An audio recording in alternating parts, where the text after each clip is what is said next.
Kesatuan Melayu Muda was the first national political establishment in British Malaya. Founded by Ibrahim Yaakob and Ishaq Haji Muhammad, KMM grew into a prominent pre-war nationalist movement, notable for its leftist political stance and willingness to use violence, a sharp break with the contemporaries in the Malay nationalist movement. The KMM, however, commanded very little mass support by 1945. It only enjoyed a membership of 60.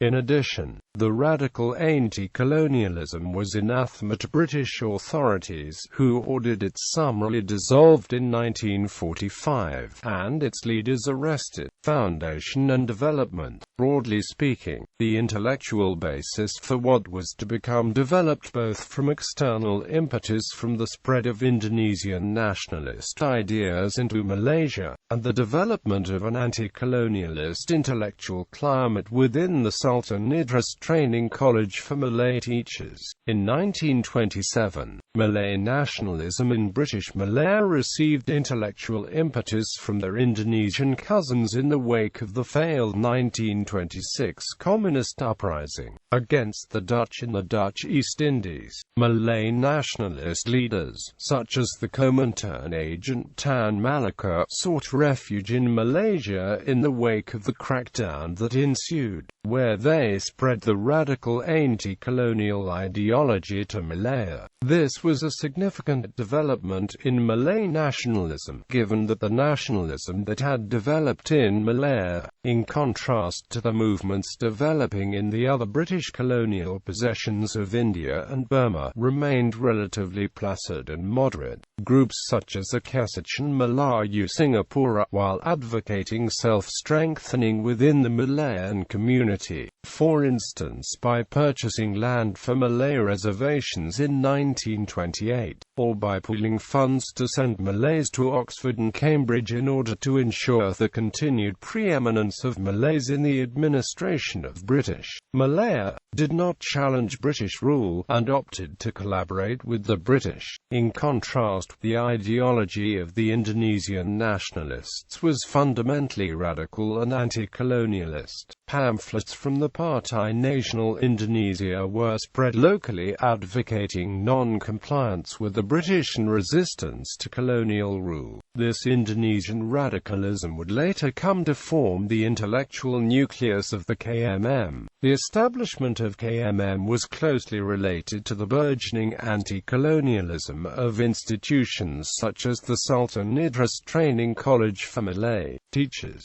Founding members of the KMM owed significant inspiration and intellectual influences to the anti-colonial intellectualism of such institutions. Indeed, Ibrahim Yaakob himself was an alumnus of the college. Along with him, other alumni of the college that were active in KMM were Hassan Minan, Abdul Karim Rashid and Mohd Isa Mahmud, which has led to the recognition of the SITC as a birthplace of Malay nationalism. After the establishment of its main branch in Kuala Lumpur, Malay school teachers, most of whom had graduated from SITC, continued to spread KMM's wings throughout Malaya. Activity. KMM and several other Malay organizations later organized a Malay Congress in August 1939 in Kuala Lumpur. The Second Congress was held in Singapore in December 1940, while the third meeting was planned in Ipoh in 1941.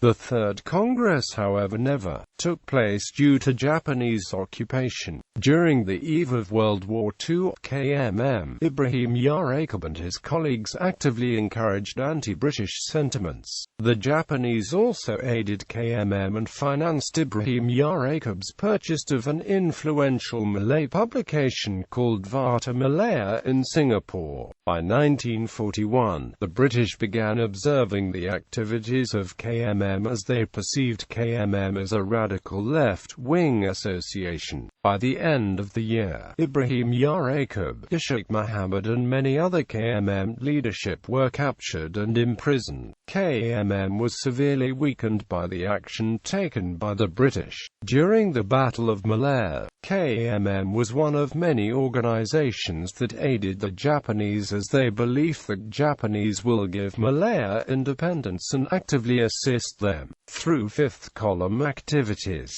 This pro-Japanese anti-British tendency made KMM very close to the Japanese force. All of KMM members that were imprisoned by the British earlier were released by the Japanese during the occupation. In January 1942, KMM requested the Japanese to grant Malaya the independence the Japanese had promised earlier. This was the first request for Malayan independence by a Malaya-wide political body. The request, however, was turned down. The Japanese authorities instead disbanded KMM and established the Pambala Tanah Air Militia in its stead. With the surrender of Japan in August 1945, former KMM cadres formed the nucleus of the emerging political movements like the Malay Nationalist Party, Angkatan Pemuda Insan, and Angkatan Wanita Sada.